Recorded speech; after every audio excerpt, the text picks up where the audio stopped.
going on, Jerome's? So, I mean, the off season is coming up, and we've already started doing like some life videos, some I don't know, like philosophical Fridays. Could we start that up? I don't know. And I understand like people be like, oh, this is a Vikings channel. I get it. I understand it. I commiserate. You don't have to watch these videos. It's fine. It's fine, man. But so had an interesting comment. So intermittently we love calling out. What's up, Jerome's? Like, how we feeling today? And give a little scoop of what's going on with me. And had a really heartfelt response. And just cleared this with the individual, and so we're good to go. Make a video of this because I feel like a lot of what's going on with him is universal, and I feel like a lot of people could benefit from it, including myself. So the soggy biscuit. Busy. I'm guessing that's like a play on last name or something like that. I don't know. No risk and no biscuit. Hey, Andy. Currently going through a rough breakup with my now ex-girlfriend of nearly 10 months. It was my longest relationship by far, and it wasn't my decision, so it kind of came out of nowhere. I'm also about to start a brand new job, and everything has me feeling pretty lost and alone. I've always loved to listen to your Vikings podcast, but now it helps me laugh when I'm feeling down and is a nice distraction from my problems in life, so thank you for taking your time to do this for the Vikings family. Hey, thank you, man.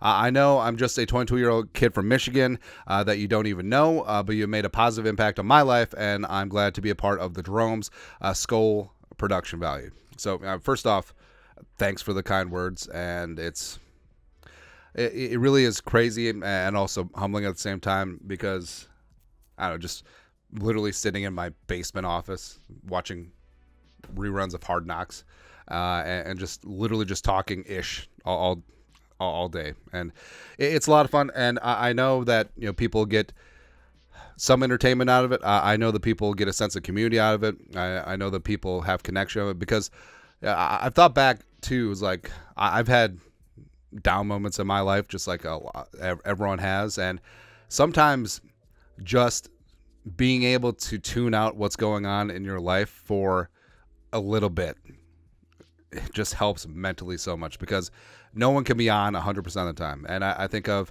the podcasts and, the YouTube channels and like the TV shows that I've watched when I've had, tough moments. And again, it's I'm very thankful we're able to do that and, do some good instead of just like talking ish about Lewis Scene. Anyways, but the rough breakup's going to be hard because everyone lives in their 3-foot world.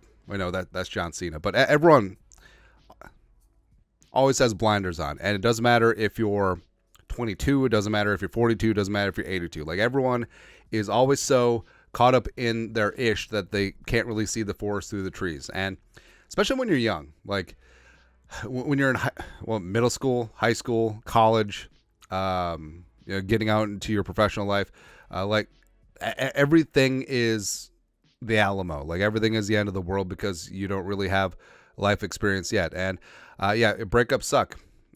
Whether you're the one leaving or you're the one being left, it's hard in many different ways. But also, I mean, you're 22. I mean, you barely scratch the surface on living. And no, it's like the Simpsons one. This is the worst breakup ever. It's the worst breakup ever so far, which. Oh, there's a great one too, where I think it's a meme, but it's a kid saying to a mom, "This is the worst day of my life," and then the mom says, "I hope that it is." Where it sounds like callous and cold, but the mom is literally just hoping that, hey, this is the high watermark of pain and strife in your life, right? And I know right now everything feels horrible, but there's a lot more to life, man. There really is, and also. All breakups suck, especially when you've grown attached to the person for a myriad of reasons. You may have even loved the person, right? And we've all gone through things like that. But also, I feel like it's not healthy to have your identity wrapped up in being with someone else. And the saying is, no one can truly love you unless you love yourself. And I feel like if you're not content being alone, then I don't think you're going to be content being in a relationship either. And Yeah, that's something I'm very cognizant about instilling in my daughter, about being independent, not being codependent, because I feel like that can lead to a lot of really bad toxic relationships down the line, especially for females. But I mean, so I had a really bad breakup in college, right before I met my wife, right? And the girl that I broke up with, I actually did the dumping, which was weird, right? But it was difficult because she was the first person that I was with that I actually saw myself potentially marrying. Now, she's a wonderful person, but knowing where she is in life now, like we would have had polar opposite views on life, and it would have been difficult, right? So that's the thing, because sometimes people aren't compatible, but they stay together for, I don't know, reasons.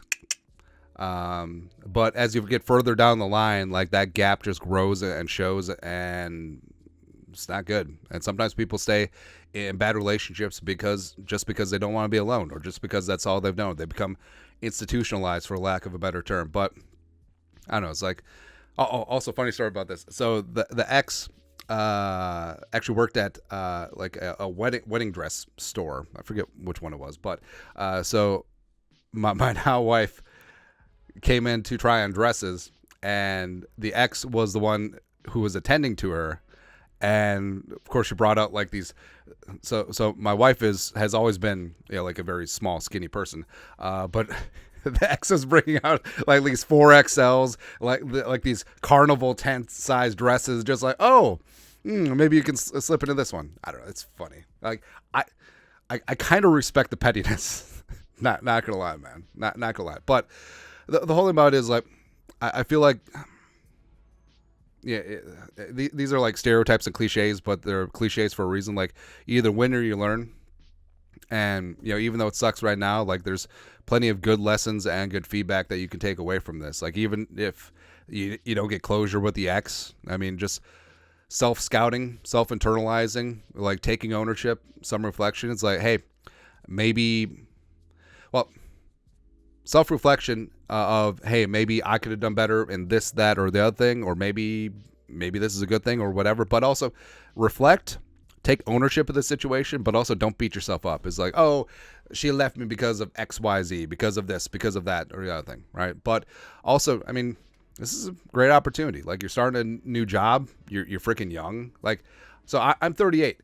You know how much money I would pay to be 22 again, but also have like all the knowledge and stuff, right? So don't have youth be wasted on the young, that's for sure. And also working on yourself. I mean, work out, eat right, get sleep, hydrate. And so I should not be one to talk about sleep, because I'm very bad at that, especially during the season and especially during draft season. But I find, like, when I consciously make myself sleep and get on a good sleep schedule, life is just so much better, right? Although, I mean, the Wolves whooping the Nuggets ass at like 3 a.m, which is tough, but it doesn't matter. But the whole thing about is to be ready so you don't have to get ready.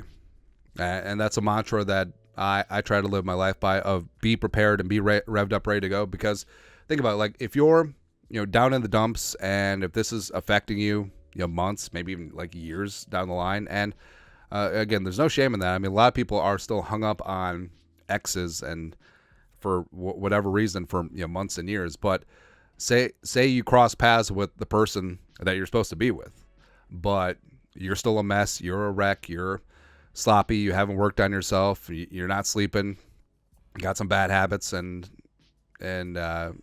she's just like, ugh, ick, nah. Whereas if you had worked on yourself, if you had loved yourself, if you had taken pride in yourself, I mean, that connection could have been there, right? And you think about it all the time, because, I mean, there's 8 billion people on this planet, right? And I know that there's a mentality, especially when you get dumped by someone that you've been, together for a long time. It's like, that person is the one.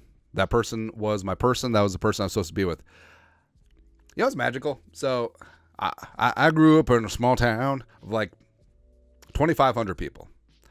There's probably about a dozen of my high school classmates who got married to people from our small town. Like, they never left town, never dated outside of the valley and all that stuff. And I mean, they're happy. Don't get me wrong. But it's amazing that out of 8 billion people on the planet, well, it used to be like 7 billion. But out of 8 billion people on the planet, they found their soulmate in this small ass town of 2,500 people. What are the odds? What a coinkydink. Where I think that I do believe in true love. I do believe in finding the one, but also I believe that there's lots of ones out there. That makes sense. Where